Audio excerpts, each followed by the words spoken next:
그러니까 오늘 주제는 기쁨입니다. 기쁨. 에덴 동산은요, 다른 말로 무슨 동산이라 그래요? 기쁨의 동산이에요. 우리 교회 이름이 뭐죠? 기쁨의 동산. 대단한 겁니다. 그리고 에덴 동산이라는 것은 한마디로 기쁨의 동산. 기쁨이 가득한데 그 기쁨 중에, 많은 기쁨 중에 가장 큰 기쁨이 뭐냐면 일을 하는 기쁨이라는 거예요. 일을 하는 기쁨. 근데 일을 하되 하나님께서 주신 매뉴얼대로 했을 때 기쁨이 있다는 거죠. 매뉴얼의 중요성을 보여주는 놀라운 이야기가 있는데요. 어떤 분이 그 볼보 자동차 아시죠? 볼보 자동차를 구입해서 자그마치 260만 마일을 탔대요. 260만, 감이 잘 안 잡히죠?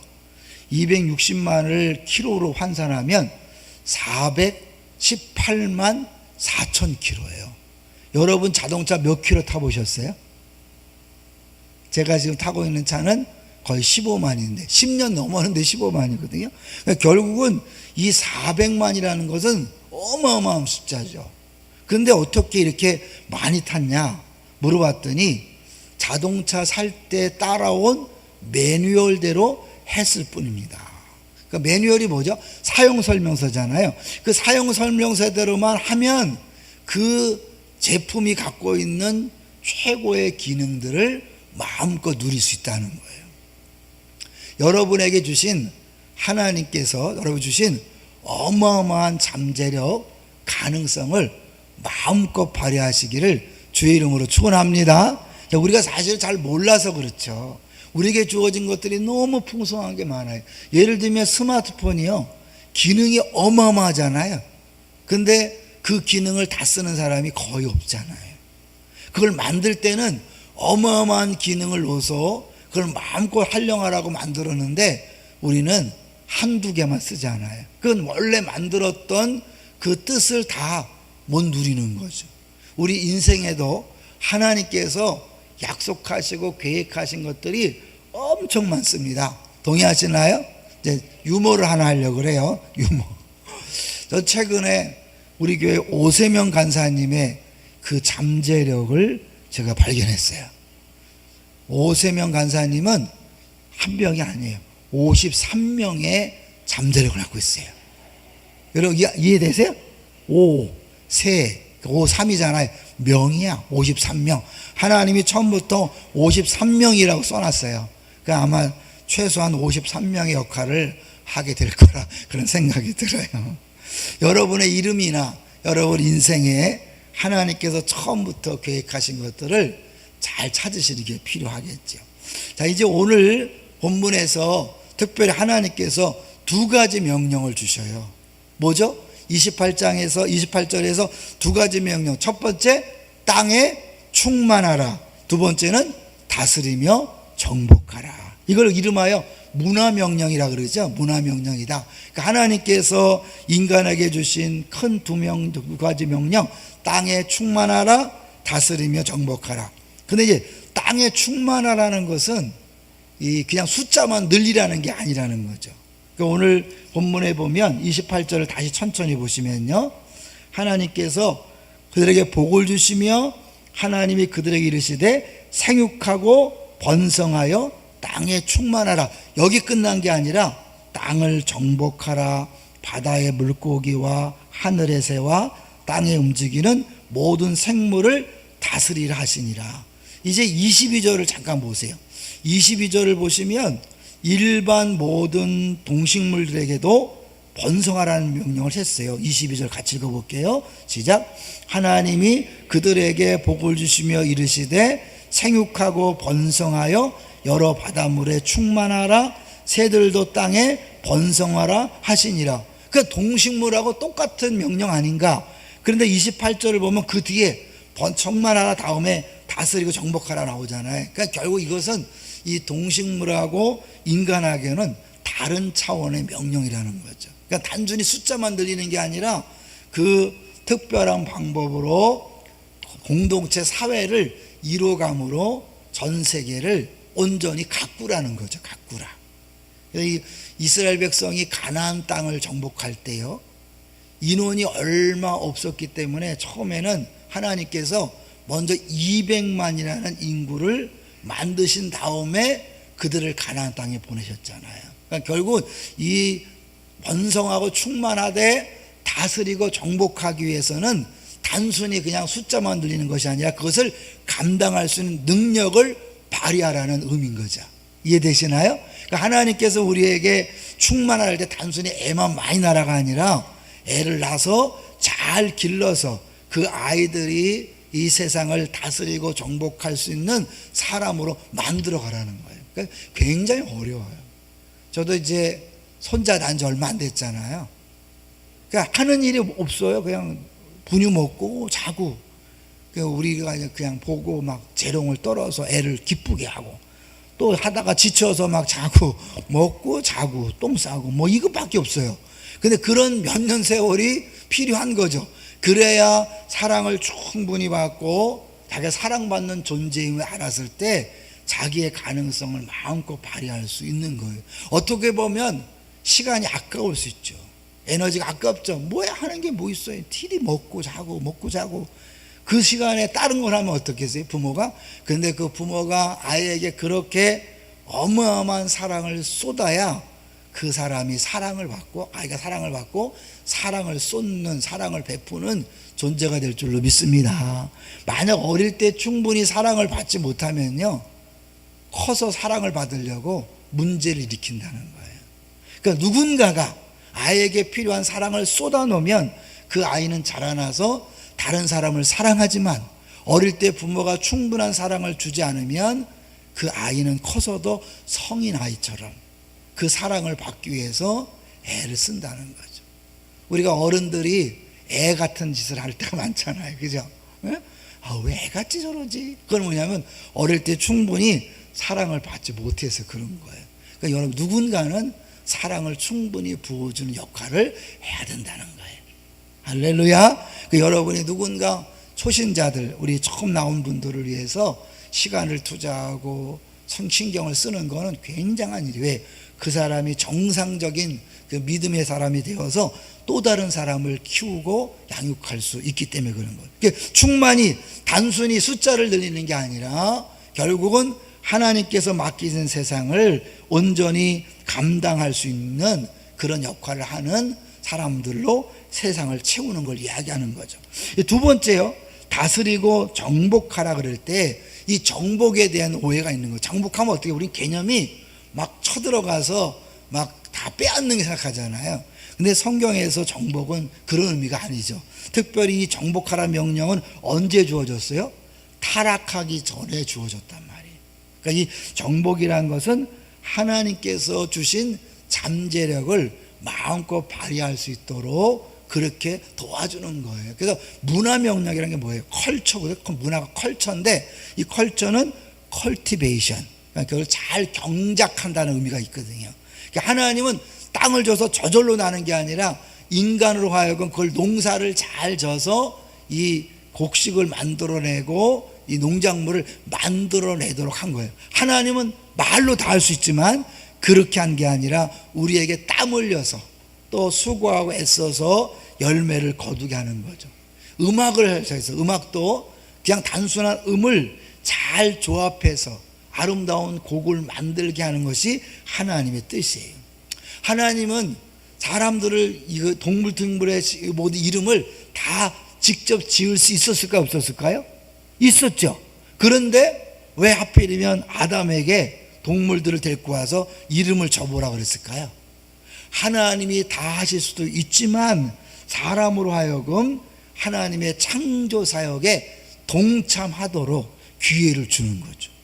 하나님 혼자 다 할 수 있어요. 근데 우리에게 일을 맡기신 건 뭐냐면 그 일을 통하여 하나님의 그 창조적인 능력을 갖고 태어난 하나님 형상으로서 그 일들을 함께 하라고 하나님 주신 특권인 줄로 믿습니다. 그래서 일은 좋은 거예요. 일이 힘들고 어려운 게 아니라 우리 일을 통해서 내가 얼마나 존엄한 존재인지, 하나님께서 얼마나 놀랍게 지으셨는지를 경험하는 거예요.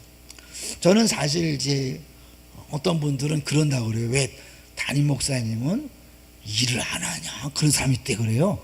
저 일 많이 해요. 제가 집중하는 것은요, 이 설교에 집중하고, 그리고 저에게 또 하나 집중은 우리 부교육자들을 좋은 목회자로 세우는 것을 위하여 기도하고 섬길 집중해요. 또 하나의 열매는 뭐죠? 또 하나의 열매는 똑같은 사람을 만들어내는 거예요. 목사의 열매는 또 다른 목사를 만들어내는 거예요.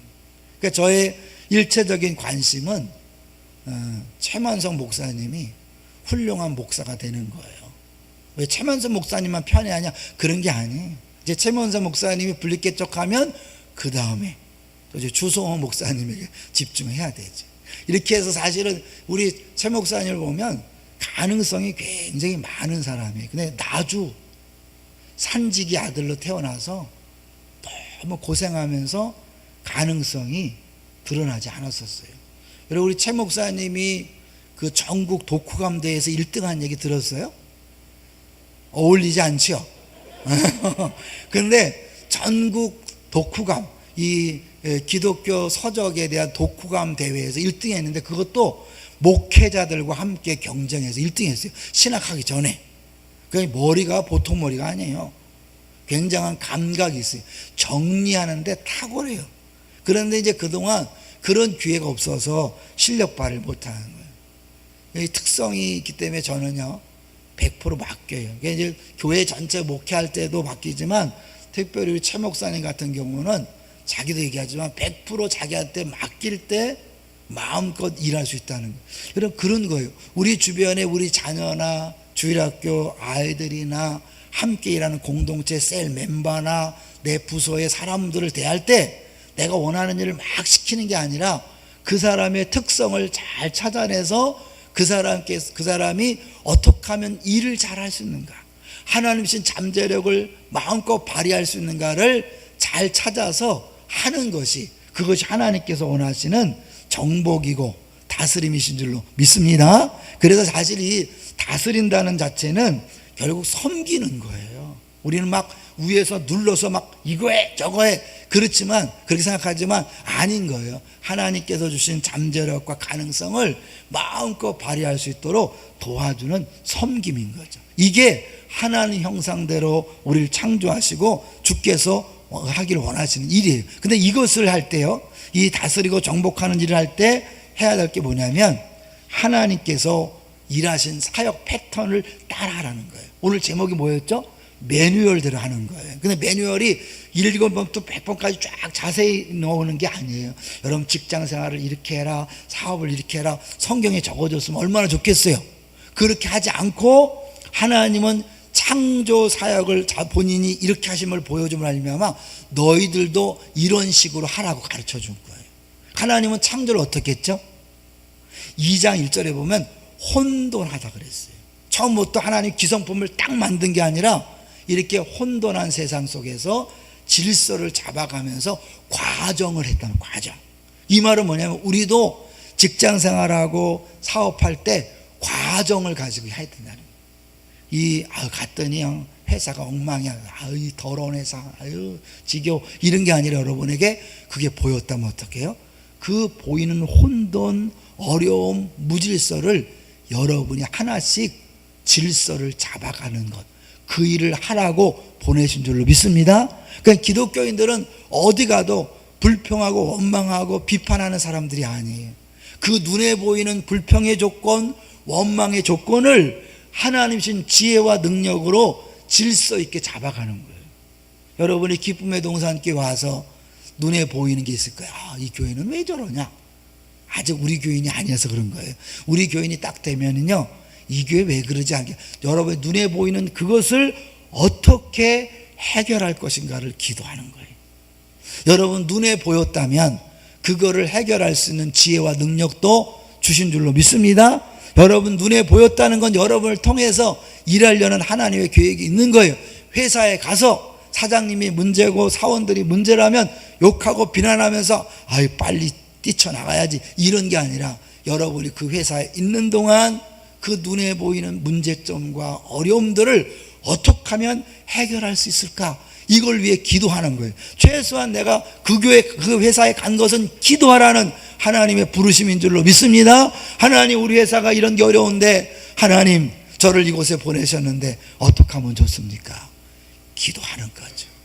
그러면 주님이 여러분을 통해 하시든지 여러분 주변 사람들을 동원해서 하시든지 하는 거예요. 그래서 하나님은요, 첫째 날, 둘째 날, 셋째 날 창조와 넷째 날, 다섯째 날, 여섯째 날 창조가 달라요. 어떻게 했죠? 먼저 틀을 다 짜놓고 공간을 정리한 다음에 넷째, 다섯째, 여섯째 날을 채우는 일을 한 거예요.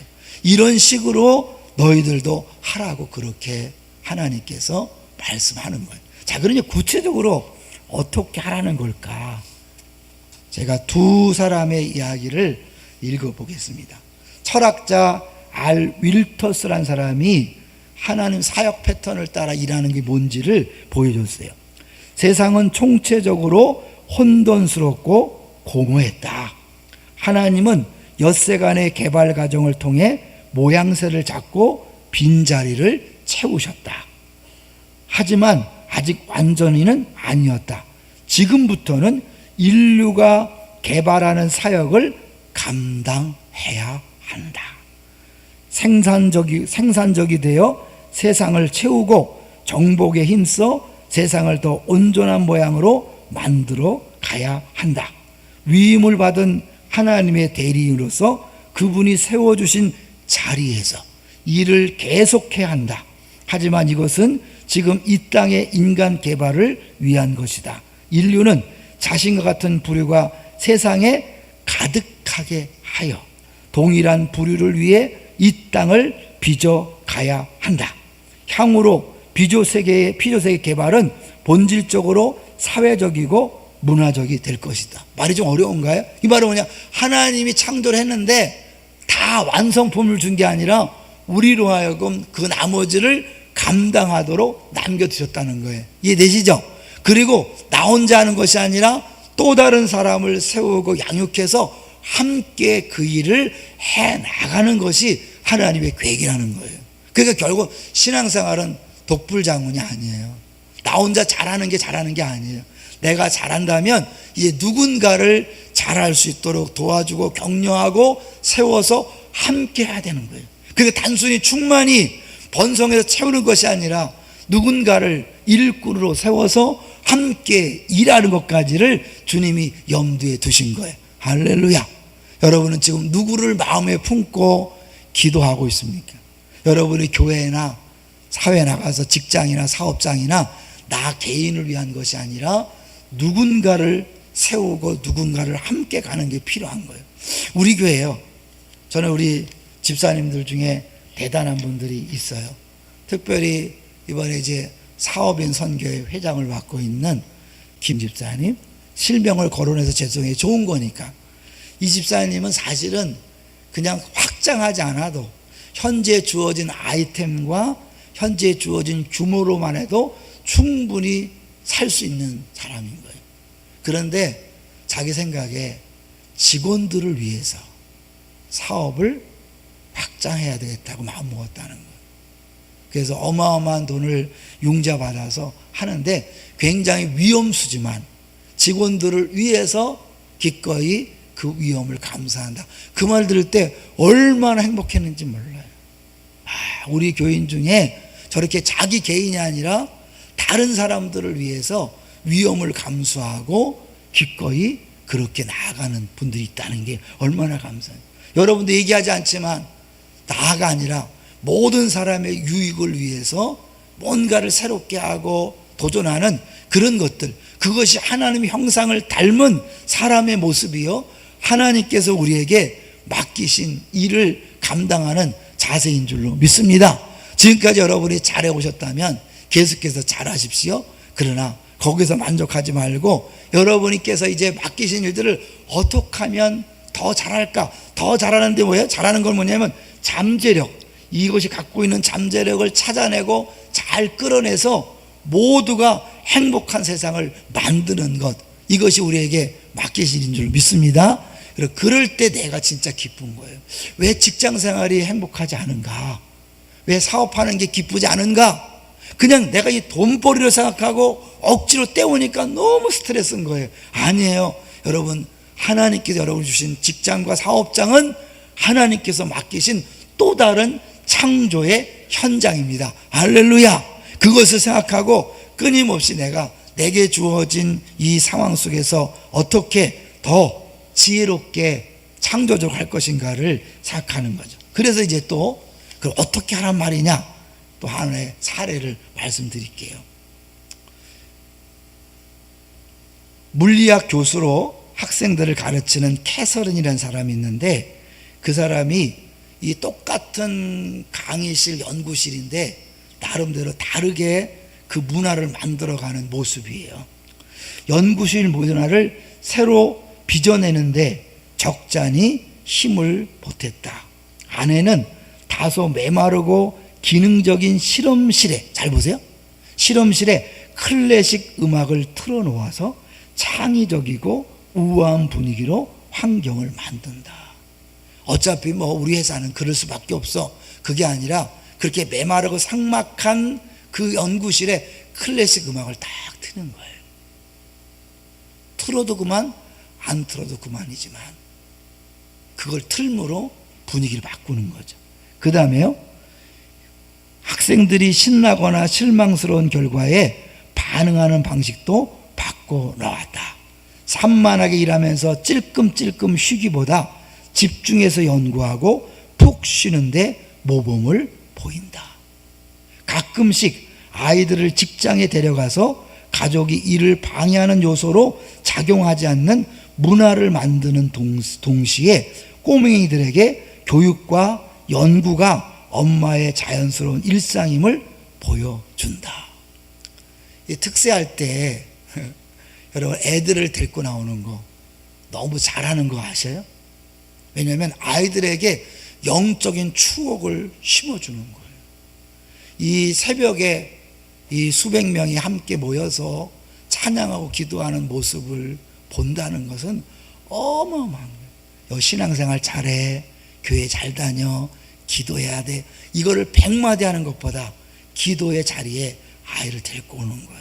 와서 자더라도, 그냥 컵라면 먹고 가더라도 아이들 생각에는 뭐예요? 이 기도의 자리에 동참한 그 경험, 보고 듣고 느끼는 냄새, 컵라면 냄새, 이렇게 있죠. 여러분, 그게 평생 가는 거예요. 컵라면 냄새를 맡을 때마다 그때 특세, 어려울 때, 힘들 때 그래, 기도해야지. 기도하라고 명령하는, 가르치는 게 아니라 기도의 자리에 데리고 오는 거예요. 할렐루야. 잘하셨어요. 애들이 힘들 거예요. 내일부터 다시 또 다른 당근을 줘서라도 데리고 나오는 거예요. 오늘은 작심삼일이에요. 이제 오늘 여러분 버텼어요. 오늘까지 오면서 그래, 오늘까지 한번 가보자. 내일 다시 작심삼일을 또 하는 거예요. 6번만 작심삼일 하면 끝납니다. 서로 오늘 다시 한번 격려하셔서 내일부터 하도록. 특세도 여러분이 이제 그냥 특세니까 막 억지로 나오지 마시고요. 이왕이면 특세에 주어진 모든 가능성을 다 누려보실 필요가 있어요. 어제까지는 너무나 많이 갈까봐 광고를 못했는데요, 이런 특세의 맛 중에 하나는 먹는 거거든요. 끝나고 여러분 기도하고 식당에 데려가셔서 커피를 마시고 또 간식을 준비해 놨어요. 브런치 카페자, 이름하여 브런치 카페. 여러분, 그런 것들을요 한번 누리시는 거예요. 내게 주어진 모든 것들을 마음껏 누리면서 나만 누리는 것이 아니라 누군가도 함께 누릴 수 있도록 지혜를 째고, 그리고 시도하는 것, 이것이 바로 주님의 매뉴얼을 따라 일하는 거예요. 여러분, 한 사람 한 사람이 이 교회에 나와서 내가 이 교회에서 해야 될 일을 한번 생각해 보면서요, 이왕이면 똑같은 업무가 아니라 지금까지 어떤 장로님이나 집사님이나 권사님이 해왔던 업무를 맡아서 똑같이 하는 것이 아니라 내가 맡은 다음에 이왕이면 다르게 할 수 있는 방법은 없을까? 이왕이면 새롭게 할 수 있는 방법 없을까? 그래서 하나씩 찾아내서 새로운 걸 하는 것, 그것이 창조주의 형상을 닮아간 모습이에요. 그렇게 하고 있지요? 그렇게 하지 않고 있다면 한번 해보세요. 그럴 때 여러분, 에덴 동산에 주어진 기쁨을 누리고 맛보게 될 것입니다. 마저 읽고 정리하도록 하겠습니다. 제자들을 집으로 불러서 한 사람 한 사람을 단순히 연구 성과를 내기 위한 팀의 멤버가 아니라 인격체로 소중히 여긴다는 걸 보여준다. 교수기 때문에 가르치면 되잖아요. 그죠? 그런데 나는 너희들을 통해서 내 연구의 보조원이 아니라 너희들과 함께라는 사실을 느끼기 원한다. 그런 거죠. 실험실과 교실에서 소규모로 벌리는 일들이지만 캐서린은 세상의 판을 다시 짜는 진짜 능력을 유감없이 발휘하고 있다. 내가 지금 한 직장에서, 한 구석에서, 한 사무실에서 작게 시도하는 그것이 점점 더 파급 효과를 통하여 세상을 변화시키는 그런 놀라운 일이 될 줄로 믿습니다. 작다고 느끼지 마세요. 여러분, 가정에서 자녀를 키우되 하나님이 주신 지혜로 이왕이면 어떻게 키울까? 다르게 키우는 방법은 없을까? 교회학교 교사들이 아이들을 가르치면서 다르게 하는 방법은 없을까? 내가 봉사하면서, 집사로 봉사하면서 다르게 하는 방법은 없을까? 그러면서 이전에 사람들이 알지 못했던 작은 변화의 시도, 그것이 창의적인 것이고 그것을 보여줬을 때 또 다른 누군가가 저렇게도 할 수 있구나. 그렇다면 플러스 원이 되는 것이고 그 플러스 원을 보고 또 플러스 원이 되고, 그러다 보면 세상은 달라지는 거예요. 저는요, 그 나름대로 자랑이 될지 모르지만 제가 안산동산교회에서 나름대로 큰 공헌을 한 게 있다면요, 제가 중등부를 할 때, 죄송하지만 중할 때 정말 열심히 했고, 워낙 교사들이 탁월해서 새로운 것들을 많이 시도했어요. 예를 들면 저희들이 등산대회를 했어요. 애들 중등부 애들을 연계해서 등산대회를 막 했는데 애들이 싫어해. 어른들은 좋아하지만 애들은 등산대회 싫어해. 중등부 애들. 근데도 매년 하니까 매년 간 거예요. 한 해는 선생님들이 회의를 했어요. 애들이 싫어하는데 다른 방법 없을까? 어차피 아이들의 연초에 단합을 위해 하는 거니까 다른 방법을 쓰자 해서 그게 뭐냐면 농구장을 가자. 그러니까 수백 명이 농구장을 가기로 했어요. 어떻게 이동했냐면 각 반별로 전철을 타고 농구장으로 모이는 거예요. 근데 이제 농구장을 가는데 응원을 해야 되잖아요. 어떤 팀을 응원할까? 거기서 약간 미스가 있었어요. 애들한테 이왕이면 먹을 거를 줄 수 있는 오리온 팀을, 동양 오리온 팀을 응원하자. 근데 하필 그때 꼴찌 팀이었어요.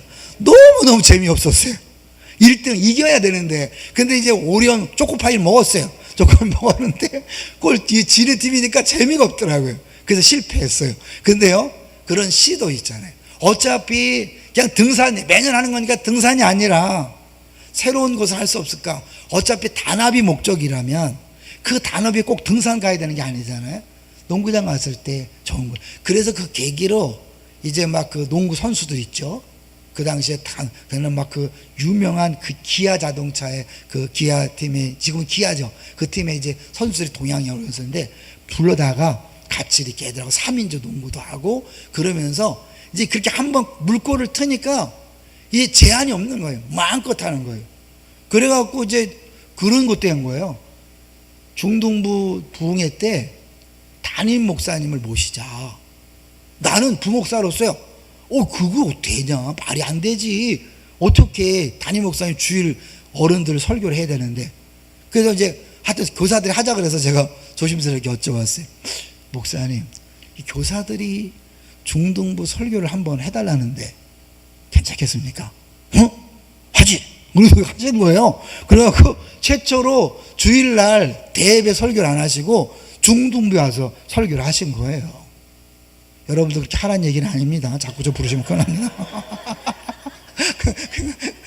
근데 그렇게 하신 거예요. 나는, 이 부목사의 틀이란 게요, 틀이 못 벗어나는 거예요. 어떻게 담임 목사님이 그 어른들을 빼고 학생하고 오냐? 말이 안 되지. 근데 교사들은 그런 안을 내는 거예요. 이 교사들한테 마음껏 의논하고 했더니 막 아이디어가 막 넘치는 거예요.